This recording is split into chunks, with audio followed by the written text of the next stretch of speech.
It's funny how language works. Oh, definitely. Like, we have these phrases we just casually toss around without really thinking about the staggering reality behind them. Imagine standing on a beach, right? Yeah. And you're watching a 100-foot tidal wave block out the sun. Okay, terrifying visual, but yeah. Right. And you turn to the person next to you and you just say, oh, it's just some water. Right. Just completely underplaying it. Exactly. And that is exactly what we do when we dismiss a medical anomaly by saying, oh, well, it's just a placebo effect. Yeah, we say it like it means fake. Right. We use it as a synonym for, like, a trick of the mind or something that doesn't really count. But when you look at the actual hard biology, I mean, dismissing the placebo effect is literally like dismissing a tsunami. It is this massive physiological force that is entirely capable of rewriting your biology from the cellular level up. It really is. And, it is incredibly comforting to think of medicine as purely mechanical. 100%. We are so conditioned to view the human body like a car engine. You take a chemical, it acts on a receptor, you change the oil, and you get a very predictable result. We like things to be categorical and neat. Because it feels safe? Exactly. But the moment you introduce human consciousness into the equation, that simple, clean, mechanical view just shatters. Yeah. We enter a space where belief isn't just some fleeting abstract thought floating in the ether. It is a literal biological blueprint. It's a set of physical instructions that your nervous system executes with ruthless precision. Which is wild.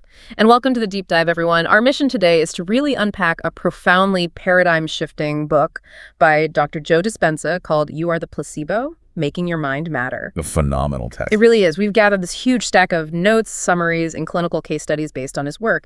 And what he does is he bridges neuroscience, evolutionary biology, and psychology to prove a point that honestly sounds entirely like science fiction. But it is completely grounded in empirical, peer-reviewed hard science. Right. The idea that our thoughts possess literal physical power over our bodies. And I'm so glad you're here today to help me navigate this because the science gets dense. I am thrilled to be here. And this is exactly why we need to explore this material so carefully. Because what we are going to lay out today is how you, the person listening to this right now, you are not merely a passenger in your body. Yes, that's the core of it. You are not a helpless victim of your genetic inheritance, doomed to whatever illnesses your parents had. You are actually the architect of your biology. And we're going to decode the dense science of neuroplasticity, epigenetics, and psychoneuroimmunology. Try saying that 3 times fast. Right, but we'll break it down to understand exactly how that architecture is built thought by thought, day by day.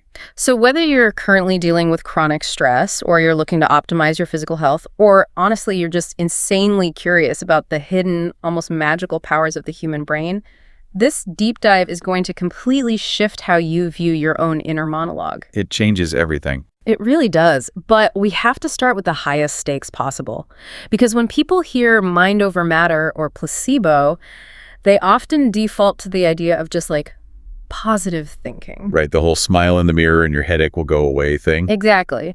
But we need to look at cases where belief dictated literal life and death. The extreme clinical cases are always most illuminating. They strip away the ambiguity. Right, because if someone's mild headache goes away, you could argue it was a coincidence, or maybe they drank a glass of water, or the pain simply ran its natural course. Exactly. But when we look at extreme interventions, they show us the absolute ceiling and frankly the terrifying floor of what the mind can command the biological hardware to do. Which brings us to the tragedy of Sam Lon. And this case, which is fully documented in the medical literature, completely upended how I think about diagnoses. It's a heavy one. It is. So we're in the 1970s. Sam Lon is a retired shoe salesman, and he gets the worst news a human being can possibly receive. He is diagnosed with metastatic esophageal cancer. Which, back in the 1970s, long before modern targeted therapies, was a definitive death sentence. It was deemed entirely incurable. Right. So Sam goes through some palliative surgery. He moves to Nashville to be with his family. But his health is just predictably deteriorating. Everyone in his orbit, his highly educated oncologists, his family, his friends, everyone knows he is terminally ill. The clinical expectation was entirely fixed. The medical consensus was absolute. And that consensus was communicated very clearly to the patient. And Sam accepts this. He makes his peace with it. But he has one final kind of desperate wish. He has a new wife, and he just wants to live long enough to spend one last Christmas with her. A very common phenomenon, actually, holding on for a milestone. Yeah. And remarkably, he pushes through. His health actually stabilizes just enough. He makes it to Christmas. He celebrates with his family. But shortly after the holidays, exactly as the medical timeline dictated, he rapidly deteriorates and passes away. Which sounds like a standard, albeit deeply tragic, medical trajectory. Right. Until the pathologist conducted the autopsy. This is where everything shifts. Yeah. Because when they examined Sam Lon's body, they expected to find a systemic collapse driven by tumors, right? They expected to find his liver, his lungs, and his surrounding tissues completely overrun by metastatic cancer. But they didn't. He had only a very tiny, minimal trace of cancer remaining in his body. From a purely physiological standpoint, the tumor burden was completely insufficient to cause his death. It wasn't the cancer that killed him. Wait, okay, stop. Let me get this straight. Lon's body had almost no cancer. Then what literally stopped his heart? Was it like a heart attack? Did his organs just power down? How does a thought stop a human heart? It is a phenomenal question, and it speaks to the sheer power of the autonomic nervous system. Sam Lon didn't die of esophageal cancer. He died of psychogenic death. Psychogenic death. Yes. He died from the absolute, unwavering conviction that he was dying. What happens in the body when you hold a belief of impending doom is that you trigger a massive cascading stress response. Your brain activates the HPA axis. Okay, hold on. What is the HPA axis? Ah, right. It stands for the hypothalamic pituitary adrenal axis. This is the body's central stress response system. So the hypothalamus in the brain sends a chemical signal to the pituitary gland. Okay. And then the pituitary gland signals the adrenal glands, which are sitting right on top of your kidneys, to flood your system with cortisol and catecholamines, like adrenaline. So his body is essentially in a permanent state of fight or flight. Beyond fight or flight. It's a state of biological surrender.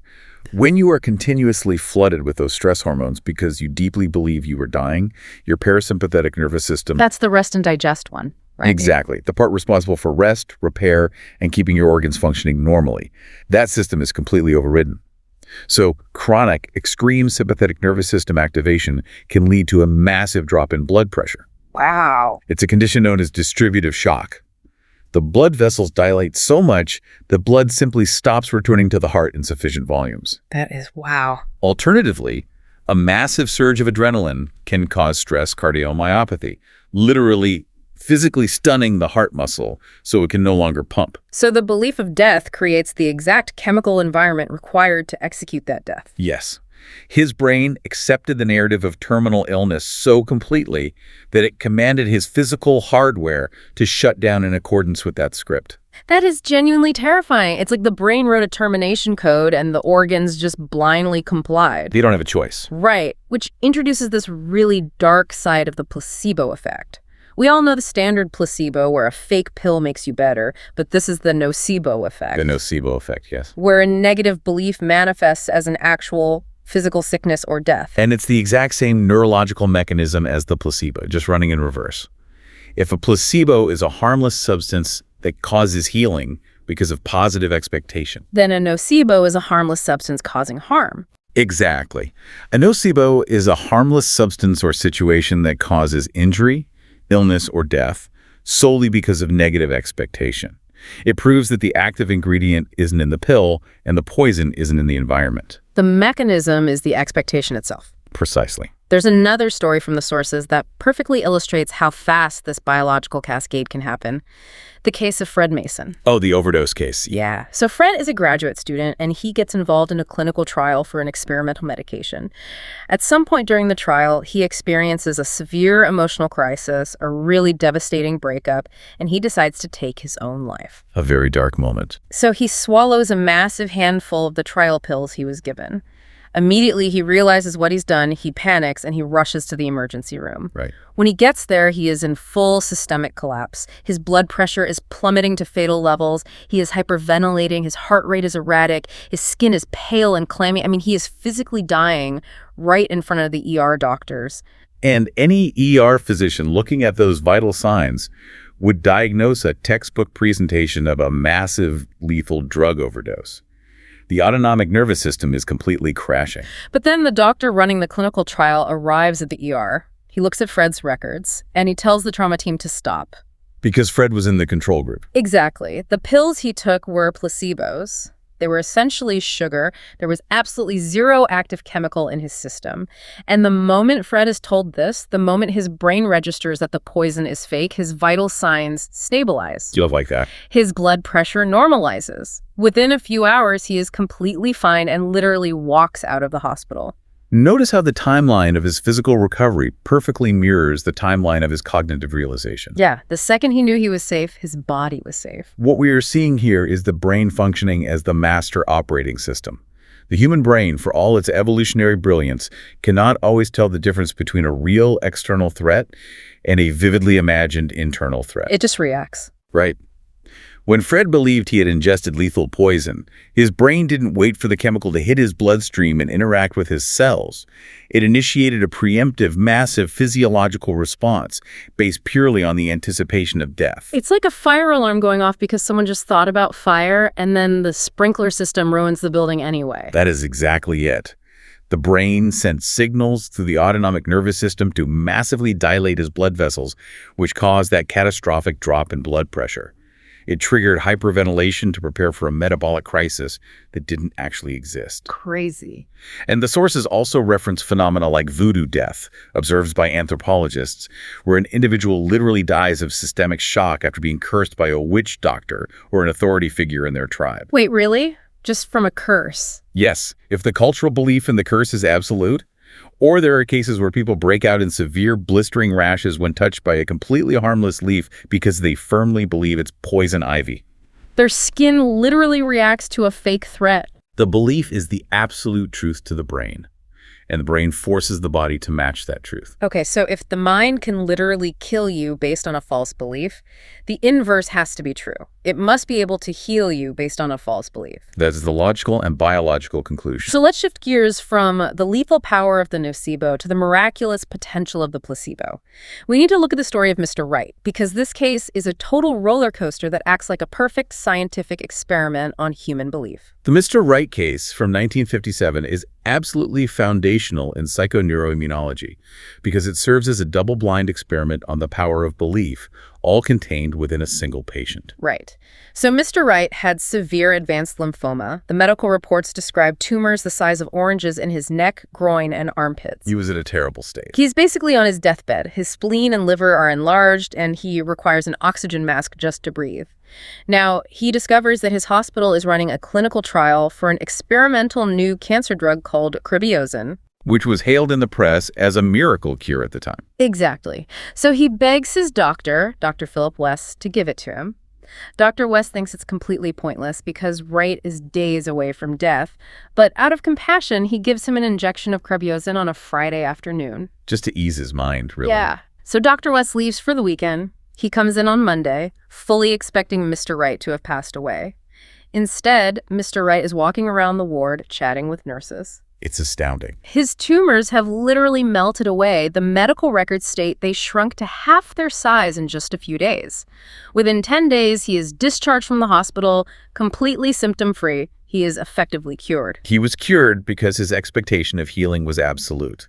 He believed cribiosin was the miracle he had been waiting for, and his immune system responded to that belief as if it were a direct command. But then comes the twist. 2 months later, Mr. Wright is doing great, living his life. But he reads a medical report in the news stating that cribiosin is actually a total failure. The clinical trials showed it was completely ineffective against cancer. Right. And the moment he reads that, his belief shatters. And within days, his tumors immediately return, his fluid builds up again, and he relapses entirely. The nocebo effect kicks back in. Exactly. But Dr. West, who is a brilliant observer, realizes what is actually happening. He realizes the drug didn't cure Wright. Wright's belief cured Wright. A very astute observation for 1957. So Dr. West decides to run a massive psychological trick. He goes to Mr. Wright and says, "Hey, don't believe the newspapers. That report was about an early degraded batch of the drug. I have a new, super refined, double-strength version of cribiosin arriving tomorrow." Setting the expectation. Right. The next day, Dr. West injects Mr. Wright with pure distilled water, a total placebo. A completely inert substance. Yeah.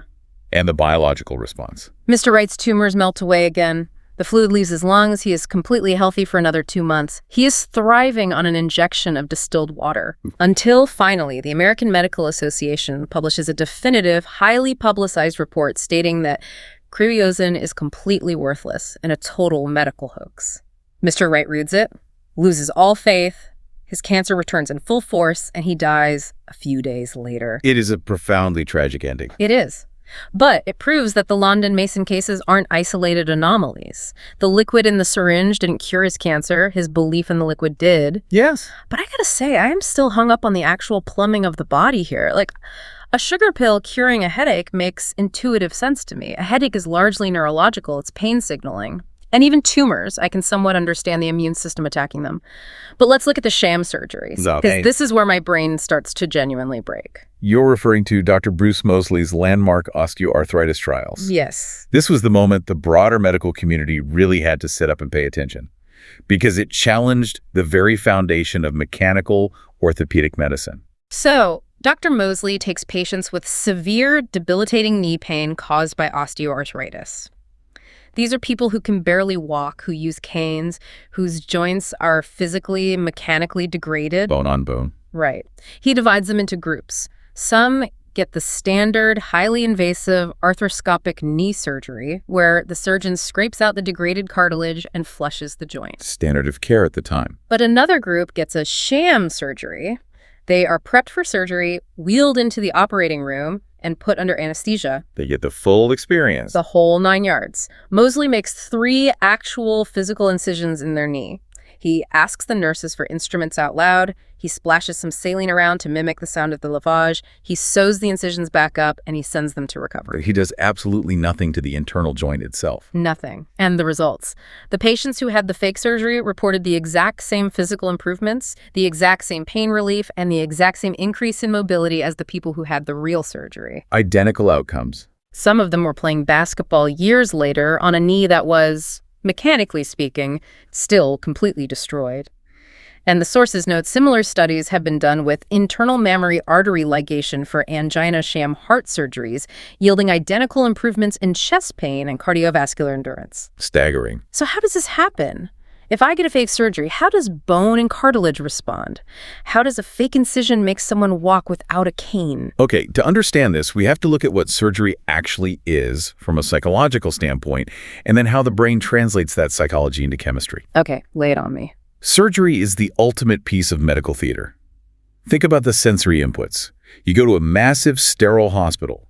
You're surrounded by highly educated professionals in scrubs who speak in complex jargon. Right, there's a huge authority dynamic. Exactly.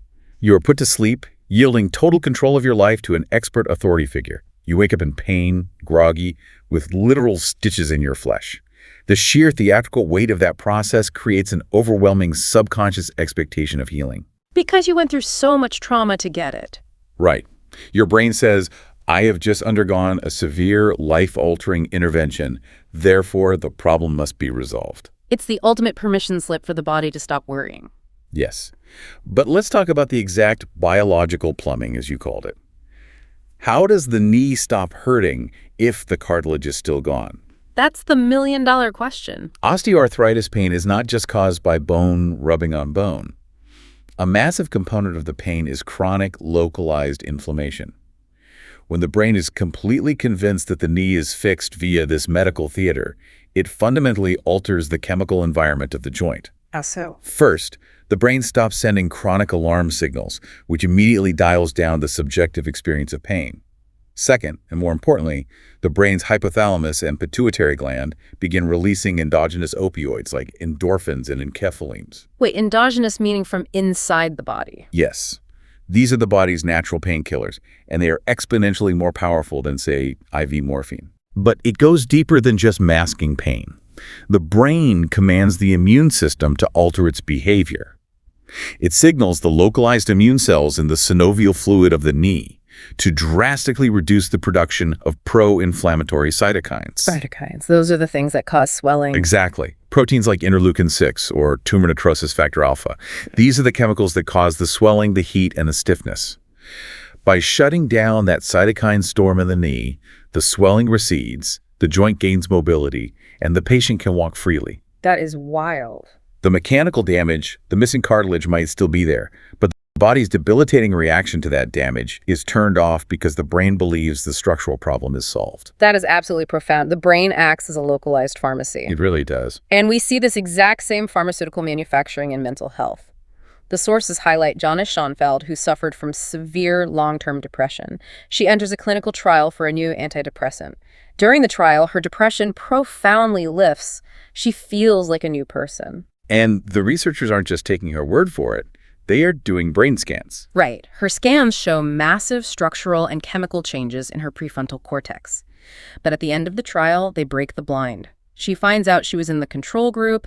She was taking a completely inert sugar pill for weeks. And what's vital to understand here is the neuroimaging. We aren't just relying on patient questionnaires anymore. We're using fMRIs, functional magnetic resonance imaging, and PET scans. Can you break down exactly what those scans are showing? Because hearing her brain lit up is a bit of a cliche. What is actually happening in the scanner? Absolutely. So an fMRI measures brain activity by detecting changes associated with blood flow. When an area of the brain is more active, it consumes more oxygen, and blood flow to that region increases. Okay, so more blood equals more activity. Right. This is called the Boldy signal blood oxygen level dependent contrast. A PET scan, on the other hand, uses a mildly radioactive tracer injected into the bloodstream.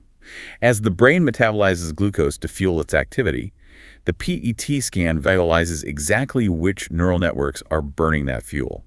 So you can literally see the brain working in real time. Exactly.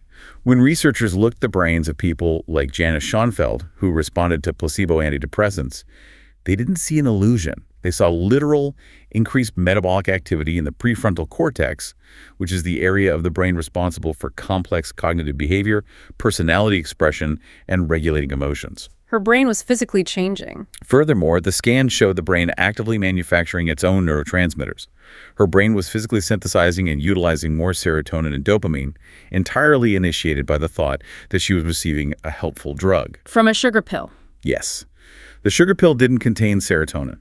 Her belief triggered the enzymatic synthesis of serotonin from amino acids already present in her brainstem. The thought itself was the catalyst for the chemical reaction. And we see this working in the negative direction, too, with anticipatory nausea in cancer patients. Yes, that's a perfect example. Patients who have undergone highly toxic chemotherapy will often start vomiting before the needle even touches their arm in subsequent visits. Because they're just anticipating the poison. Just the smell of the hospital rubbing alcohol or the fight of a nurse in a specific colored scrub triggers the physical response. The brain associates the environmental cue with the incoming toxin, and it preemptively commands the vagus nerve to initiate the vomiting reflex to protect the stomach. Even though no toxin has been introduced yet. Exactly. So, what does this all mean for the person listening right now? It means that your daily attitudes, your baseline optimism versus your pessimism, your expectations of how your day will go, your deeply held beliefs about your own physical limitations. They are not just abstract concepts. They have physical instructions. Right. You are constantly, second by second, sending biological commands to your cells, which naturally brings up the question of discovery. How did we actually figure this out? How did modern empirical medicine move from treating the mind like weird, untestable magic to acknowledging it as a concrete biological fact? To understand the modern application of the placebo effect, we really have to look at how medical science stumbled over it, almost entirely by accident, during a period of immense crisis. And that crisis was the Second World War. Yes. The story of Surgeon Henry Beecher is the turning point here. It's 1944, the Allied forces are fighting in Italy, and Beecher is a U.S. surgeon operating in a forward field hospital. The casualties are pouring in from the artillery bombardment, the medical tents are chaotic, and the absolute worst-case scenario for a trauma unit happens. They completely run out of morphine. Exactly. And you cannot perform invasive trauma surgery on a conscious patient without profound analgesia. Yeah. The cardiovascular shock from the sheer pain would kill them before the blood loss did. Right. So a severely wounded soldier is brought in, needing emergency surgery to save his life. A nurse, seeing they're out of morphine, but knowing they have to operate immediately, makes a split-second decision. A very brave decision. Yeah. She fills a syringe with simple saline salt water and injects the soldier, explicitly telling him that it is a powerful dose of morphine. And the result defies all mechanical medical logic. Completely defies it. The soldier instantly calms down, his erratic heart rate drops, he reports experiencing minimal pain. He easily survives a horrific, highly invasive surgical procedure without going into cardiovascular shock, all on a shot of salt water. And Beecher, who was a man of rigorous hard science, was stunned. He couldn't ignore what he had witnessed, nor could he explain it away as a fluke, because he started using the saline trick on other soldiers with similar success. It wasn't just a one-off. No, the saline obviously didn't block the pain pathways in the spinal cord. What happened was that the belief that he had received morphine triggered the soldier's brain to release those endogenous opioids we discussed earlier. The body's own painkillers. The expectation of pain relief was so absolute that the brain instantly manufactured its own chemical equivalent to morphine. And that changed Beecher's whole career, right? Yeah, it did. When Beecher returned to the U.S. after the war, he was profoundly changed. In 1955, he published a landmark paper titled The Powerful Placebo. He went on a crusade to change how medical research was conducted. What did he change? He successfully argued that you cannot possibly test a new pharmaceutical drug's effectiveness unless you compare it to a placebo in a randomized double-blind trial. Oh, so that's where that comes from. Exactly. Because the human mind's ability to heal itself through expectation is so astonishingly strong, it will skew the data of any medication. He forced the entire scientific establishment to account for the patient's own belief. But this idea of belief acting as medicine didn't start with a saline syringe in World War II. The sources in our deep dive trace this thread back through centuries of human history. Oh, absolutely. It's ancient. Think about historical miraculous healings. The healing waters of Lourdes in France, the mass visions at Fatima, centuries-old Hindu and Tibetan healing practices. For hundreds of years, people have traveled to sacred shrines, performed complex rituals, and experienced spontaneous, medically verified remissions from lethal diseases. And from a strictly neurobiological perspective, the mechanism at play in those religious healings is identical to Beecher's saline injection. Yeah, we see this evolution clearly when you move into the 18th and 19th centuries. You have guys like Franz-Anton Mesmer. Mesmerism. Right. He was famous for animal magnetism. He would dress in these elaborate robes, wave metallic wands or magnets over people, and they would go into deep trances. Suddenly, their hysterical paralysis or chronic pain would completely disappear. And he genuinely thought the magnets possessed magical properties. He did. But later, a Scottish surgeon named James Braid studied Mesmer's work. Braid stripped away the robes, the magnets, and the mysticism. He developed what we now call hypnosis, proving you didn't need a magnetic field at all. You just needed the intense power of suggestion and a receptive mind. It's fascinating how the framing evolved. So whether it's a holy shrine in a French cave, a hypnotist swinging pocket watch, a witch doctor's bone necklace, or a guy in a white lab coat holding a syringe full of water, the magic wand is nothing more than a prop. Exactly. The real magic is the permission slip the prop gives to our own nervous system. That is a brilliant distillation. The prop, whatever it happens to be in that specific culture, serves one critical function. It bypasses the analytical critical mind. It sneaks past the guards. Yes. It provides a culturally acceptable, logical reason for the brain to stop stressing, drop its defenses, and initiate the internal healing protocols. And we have modern, massive data sets to prove this isn't just historical anecdote or battlefield mythology. Right. The sources cite the highly controversial but incredibly robust research of Dr. Irving Kirsch. Oh, the antidepressant data. Yes. He utilized the Freedom of Information Act to acquire decades of unpublished clinical trial data from pharmaceutical companies regarding antidepressant medications. Stuff they didn't want the public to see. When he analyzed all the data, including the trials the drug companies didn't want to publish, he found that in a vast majority of cases, placebos were just as effective as the leading multi-billion-dollar pharmaceutical drugs. That is wild. So the drug wasn't doing the heavy lifting. The chemical intervention of the SSRI was often secondary to the patient's profound expectation that taking a daily pill would bring them relief. The act of taking control of their mental health through the ritual of the pill triggered the brain to correct its own chemical imbalance. Okay, so Beecher proves belief is real, Kirsch proves it works on a massive scale for depression, and the fMRI scans show the brain actually lighting up. But I want to crack open the hood here. Let's do it. What are the literal mechanics inside the brain that allow a thought to become a chemical? Dr. Dispenza breaks this down into 3 key pillars that drive the placebo response. These 3 pillars are the psychological foundation of how our mind interacts with our environment to produce biological changes. They're conditioning, expectation, and meaning. Let's pull these apart. Pillar number 1 is conditioning. This brings us back to basic Pavlovian psychology, right?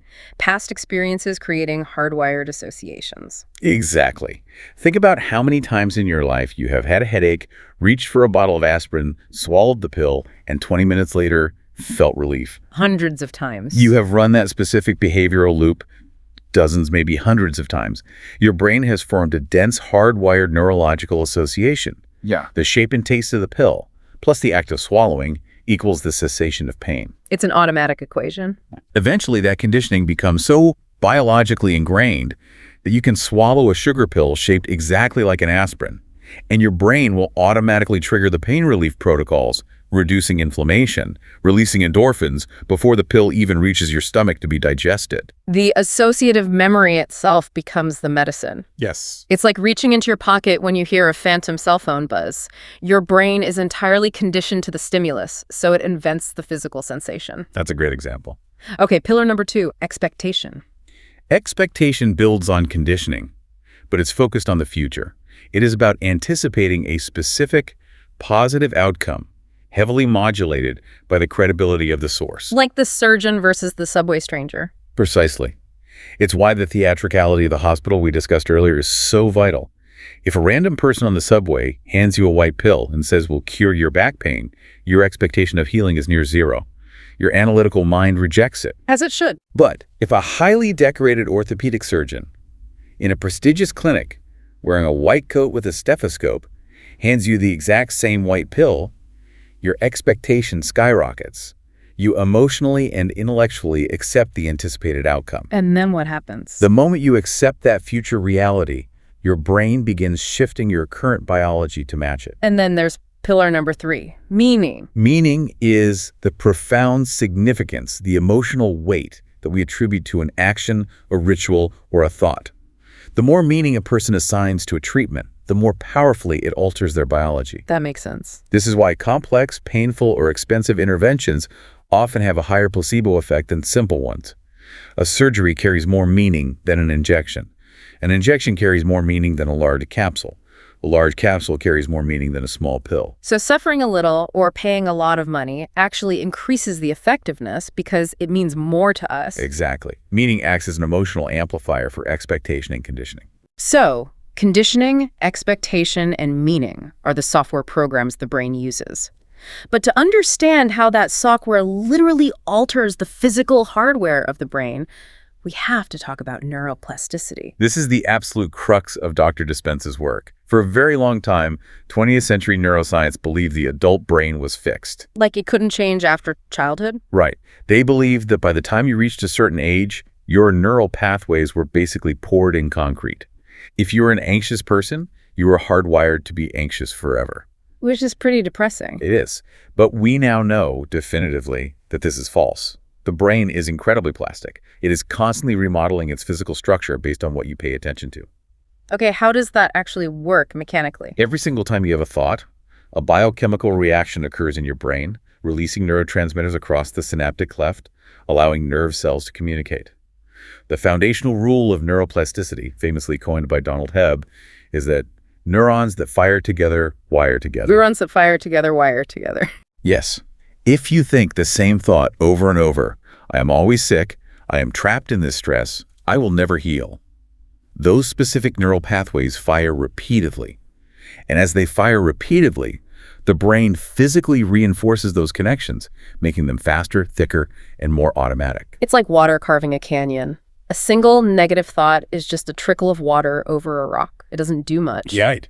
But if you have that same thought every day for 10 years, it becomes a rushing river that carves a deep, inescapable canyon into your physical brain structure. That is the perfect analogy. Repetitive thoughts literally solidify your physical brain structure and, by extension, your identity. Your personality becomes your personal reality. Wow. Therefore, if you want to change your health, you cannot rely on the same deeply carved neural pathways that created the illness or the chronic stress in the first place. You must consciously force the brain to form new synaptic connections. You have to actively redirect the water to carve a new path. But this is where the rubber really meets the road for me. I hear all of this and I understand the science. But if you are listening to this right now and you are trying to break a terrible habit or heal from chronic debilitating stress, why is it so incredibly difficult to just think positive? Because it's a physical battle. Right. If we know these three pillars exist and we know our brain can rewire itself, why can't I just wake up tomorrow, expect to be healthy, and have my knee stop hurting? Because of a biological phenomenon Dr. Dispenza calls the change gap. The change gap. What exactly is the biology behind that gap? It is the profound, deeply uncomfortable biological void between your old self and your new self. Remember, your brain and body are physically addicted to their past conditioning. Addicted. Yes. When you experience chronic stress or negative emotions for years, your cells become desensitized to those specific chemical peptides. They actually grow more receptors for cortisol and adrenaline just to maintain baseline functioning. They physically crave the stress hormones. Exactly. You are also heavily influenced by your physical environment. Every person you see, the bed you sleep in, the route you drive to work, the office you sit in, they are all environmental cues that automatically trigger those old, deeply carved neural networks. Because your brain associates the office with the stress. Precisely. So when you attempt to choose a new, empowering thought, when you try to redirect that river, you are essentially stepping out of the familiar, predictable chemical state of your body and into a void. Which feels terrible. Your cells literally go into biochemical withdrawal. They are crying out for the stress hormones they're used to. It feels entirely unnatural. It feels scary. The body rebels because it craves the familiar, even if the familiar is slowly killing you. So your body's basically acting like a drug addict, and the drug is your own stress. Precisely. Crossing the change gap requires holding on to a clear, elevated intention, a new expectation, so intensely that it overrides the environmental triggers and the body's chemical withdrawal. That sounds exhausting. It takes work. You have to maintain the new thought long enough for the brain to lay down new physical tracks. This is why Dispenza relies so heavily on specific meditative practices. Oh, so that's where meditation comes in. Yes. Meditation isn't just about relaxing. It's about altering your brainwaves from the high beta state of stress and survival down into alpha and theta states, where the brain is highly suggestible and neuroplasticity can be accelerated. You use mental rehearsal to fire and wire the new circuits before the physical healing even manifests. Which brings us to our final and, frankly, most mind-bending segment. If the brain can rewire itself through neuroplasticity, how deep down the biological ladder does this influence go? We are going all the way down. Right, like can it reach beyond the brain? Can it reach into our organs? Can a thought actually reach our DNA? The short answer is yes. And the empirical science backing this up over the last few decades is nothing short of revolutionary. Let me set the stage with one of my absolute favorite studies of all time. This sounds like a movie script. It's the 1981 Harvard Retreat Study conducted by a brilliant psychologist named Ellen Langer. A classic. She takes 8 elderly men, all in their late 70s and 80s. These are guys with arthritis, hearing loss, poor vision, using canes. She brings them to an isolated retreat in Peterborough, New Hampshire for 5 days. Okay. But she doesn't just put them in a nice hotel to relax. She meticulously designs the environment to flawlessly mimic the year 1959. It is an absolute time capsule. Everything down to the details. The magazines on the tables are from 1959. The music playing on the vintage radios is Perry Como and Nat King Cole. They watch movies like Anatomy of a Murder. The news broadcasts on the black and white TV are about Fidel Castro entering Havana and the launch of the first satellite. And the most crucial element wasn't the props. It was the psychological instructions they were given before they arrived. Right. Langer didn't tell them to reminisce about 1959. She explicitly instructed them to act, think, and speak exactly as they did 22 years ago. They had to speak in the present tense about the events of 1959 as if they were happening right now. Total immersion. Furthermore, they were treated by the staff like independent, highly capable men in their 50s, not frail men in their 80s. Nobody helped them carry their heavy suitcases up the stairs. They had to cook their own meals. Which forces a new expectation on their bodies. So what happens after just 5 days of this total, immersive, environmental, and psychological conditioning? The researchers measure their physiology, comparing it to a control group. The results are staggering. What do they find? These men showed measurable physical improvements in their posture. Their joints were noticeably more flexible. Their objective vision and hearing scores actually improved. In 5 days. Their grip strength increased significantly. Their mental cognition and memory test scores shot up. Their fingers physically lengthened as their chronic arthritis receded. One guy who arrived in a wheelchair actually walked out on his own, carrying his own suitcase. That is just incredible. In 5 days, by convincing their minds they were 22 years younger, they literally physiologically manifested a younger body. It is a beautiful study. Ellen Langer's work was an early, profound demonstration of what we now understand as the hard science of epigenetics. Epigenetics. This is the ultimate mythbuster. This destroys the idea that our genes are our absolute destiny.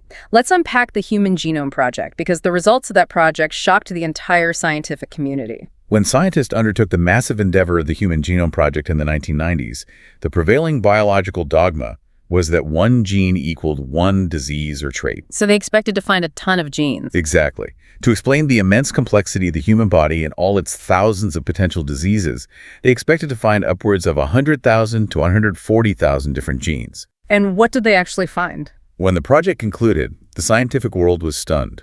Humans have only about 23,688 genes. That sounds low. To put that in perspective, we have roughly the same number of genes as a microscopic roundworm and fewer genes than a grain of rice.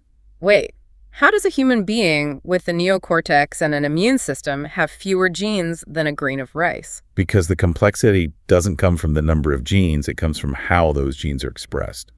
This discovery completely shattered the idea of genetic determinism. Which is the belief that we're locked in. Right. The fatalistic belief that you are locked into the biological fate dictated by your DNA sequence.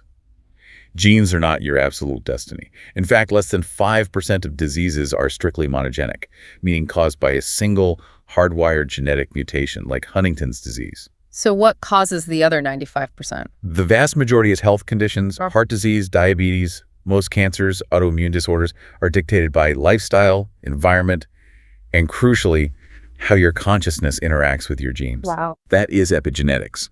The prefix epi means above. It is the control of genetic expression from outside the cell. I like to think of your DNA like a massive, incredibly complex soundboard in a recording studio. You are born with the board. Those are your 23,000 genes. You can't change the physical sliders on the board. Right, the genes are fixed. But the board itself doesn't make the music. Your thoughts, your emotional states, your stress levels, your diet, and your environment are the hands of the audio engineer pushing the sliders up and down. That is a brilliant way to picture it. They are constantly turning specific genes on, which is upregulating them, or turning them off, downregulating them. You are completely changing the song that gets played through your body. That analogy is scientifically accurate. The hands on the soundboard are literal chemical messengers. Yeah. When you experience an emotion or a thought, your brain creates a neuropeptide. Okay. That neuropeptide travels through your bloodstream, docks onto a receptor on the exterior membrane of a cell, and sends a chemical signal into the nucleus of that cell. And what happens in the nucleus? Inside the nucleus, that signal causes specific epigenetic mechanisms to occur. It can cause DNA methylation, which essentially attaches a chemical padlock to a gene, silencing it so it cannot be read. Turning the slider down. Exactly. Or it can cause histone acetylation, which physically unspools the DNA strand, exposing a specific gene so it can be read and used to manufacture new proteins. Your thoughts are actively determining which proteins your cells are manufacturing in real time. And the most significant factor pushing those sliders, the heaviest hand on the soundboard, is stress. Without question. When you are under chronic stress, which unfortunately is the baseline state most people live in today, your body is forced into a state of constant survival. Your sympathetic nervous system is highly activated. Fight or flight. Physiologically, when your brain perceives a threat, whether it's a tiger in the jungle or a looming mortgage payment, your body reacts the exact same way. It doesn't care about long-term cellular repair, digestion, or immune function. It just wants to survive the next 5 minutes. Right. It aggressively downregulates or turns off the genes responsible for growth and healing to funnel all available energy to your muscles for a fight or flight response. So if you are constantly stressed about your job, or you're scrolling through terrifying news on your phone, or ruminating on a past trauma, your body genuinely believes a tiger is chasing you 24/7. Yes. And you are actively, epigenetically shutting down your body's ability to heal itself. You are turning off the repair genes. Precisely. Chronic stress is the fastest, most efficient way to downregulate healthy genes and upregulate disease-causing genes, particularly inflammatory genes. But the inverse is equally true, right? And this is where Dispenza's work becomes incredibly hopeful. Very hopeful. The sources emphasize that by actively managing stress and integrating practices like deep meditation, or simply cultivating elevated emotional states like profound gratitude, joy, and compassion, you can create rapid, positive epigenetic alterations. Pushing the sliders back up. Yes. When you move out of survival mode and into a state of safety and elevated emotion, your brain signals the body to turn on the genes responsible for neurogenesis, cellular repair, and immune regulation. You begin producing entirely different proteins. You literally reshape your physical body at the microscopic cellular level. Which brings us to the culmination of this incredible journey. Let's synthesize everything we've unpacked today in this deep dive. It's been a lot of ground covered. It really has. We started by looking at the terrifying, self-fulfilling prophecy of Sam Lond, proving that absolute negative belief can trigger a physiological cascade that literally shuts off a human heart. The nocebo effect. Right. And then we moved to the miraculous sham surgeries of Dr. Mosley, where the sheer theatricality of medicine prompted the brain to manufacture its own painkillers and anti-inflammatories to cure osteoarthritis with fake incisions. The placebo as internal pharmacy. Exactly. We broke down the brain's control room, the 3 pillars of conditioning, expectation, and meaning that allow an abstract thought to become a physical reality. Right, the software. We explored the difficult but necessary process of crossing the change gap to rewire our neuroplastic brains. And finally, we arrived at the staggering, empowering truth of epigenetics, that we are not hardwired to our DNA. We have fewer genes than a grain of rice. But we are literally epigenetic engineers sitting at the soundboard of our own biology, turning the dials of health and disease with every single thought we entertain. If there is one final, deeply empowering message to take away from this vast amount of scientific material, it is the realization of profound personal responsibility. I love that. You are not a victim of your genetics, your past trauma, or your current environment. You possess the inherent, highly evolved biological machinery to harness the placebo effect as an everyday conscious force. It's a tool. It is. Every thought you think, every emotion you dwell on is sending a literal chemical blueprint to your cells. When you truly understand the mechanics of that, you stop waiting for external healing to arrive in a pill bottle, and you start commanding it from within. It shifts your entire worldview. So here's a final question for you, the listener, to chew on as you go about the rest of your day. We know that belief alters biology. We've seen the brain scans, we've seen the epigenetic markers, we've seen the absolute proof. The data is clear. But what about the subconscious beliefs you hold about your own limitations? If your brain has the literal, measurable power to shrink a tumor or heal a degraded joint or manufacture profound neurochemical joy from a completely fake, inert sugar pill, what dormant, massive healing capabilities are you sitting on right now simply because you haven't given your brain the permission to unlock them? That is the question. What story are you currently telling your biology through your daily stress and your repetitive thoughts? And is it finally time to write a new one? Because the next time you look at a situation and are tempted to casually say, oh, well, it's just a placebo, remember you wouldn't stand on the beach and call a tsunami just some water. Your mind is the most powerful force of nature you possess. It is the ultimate pharmacy. Choose your prescriptions wisely. Thanks for taking the deep dive with us.